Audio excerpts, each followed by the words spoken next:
This channel does not promote any violent, harmful, or illegal activities. All content provided by this channel is meant for an educational purpose only. নাকা তল্লাশিতে উদ্ধার বিপুল পরিমাণ অবৈধ lottery, পুলিশের ভূমিকা নিয়ে প্রশ্ন।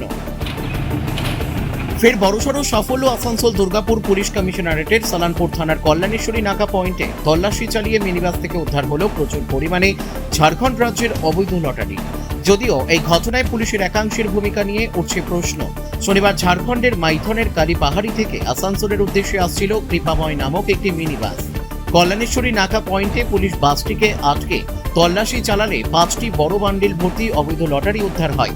সূত্রের খবর, এই লটারিগুলি আসানসোল সহ পার্শ্ববর্তী শিল্পাঞ্চলগুলোতে ছড়িয়ে দেওয়ার পরিকল্পনা ছিল। সূত্র ও তদন্তে উঠে আসছে এক প্রভাবশালী সিন্ডিকেটের নাম। ঘটনায় পুলিশ বাসের চালক ও খালাসিকে জিজ্ঞাসাবাদ করে ছেড়ে দেওয়া হয়েছে। তবে সবচেয়ে চাঞ্চল্যকর বিষয় হলো সাংবাদিকদের কাজে বাধা দেওয়া। নাকা পয়েন্টে কর্তব্যরত পুলিশ আধিকারিক বাজেয়াপ্ত লটারির ছবি তুলতে সাংবাদিকদের বাধা দেন। তিনি বলেন, ছবি তুলে কি হবে, আগে অনুমতি নিয়ে আসুন। পুলিশ আধিকারিকের এমন মন্তব্যে রীতিমতো শোরগোল পড়ে গেছে। পারিনি। কোথা থেকে চেপেছিল মালটা? কালীবাড়ি, কোথায় যাচ্ছিল? আসানসোল। কার ছিল মালটা?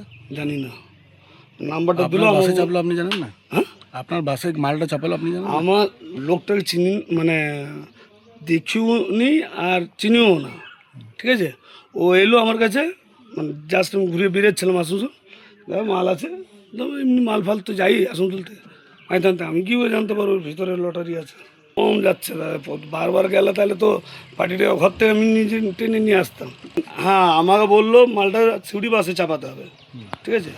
তা আমি বললাম, দাদা আমার কাছে টাইম নেই, আমি সিউড়ি বাস চাপাতে পারবো না, কারণ আমার কাছে 10 মিনিট টাইম থাকে, চাপাবো কী করে আমি? বললো তাহলে তুমি নিয়ে চলো, আমি আসানসোলে বাস স্ট্যান্ড থেকে। আপনি জিজ্ঞাসা করেছিলেন কি মাল আছে বা না আছে? না স্যার, আমি জিজ্ঞাসা করি।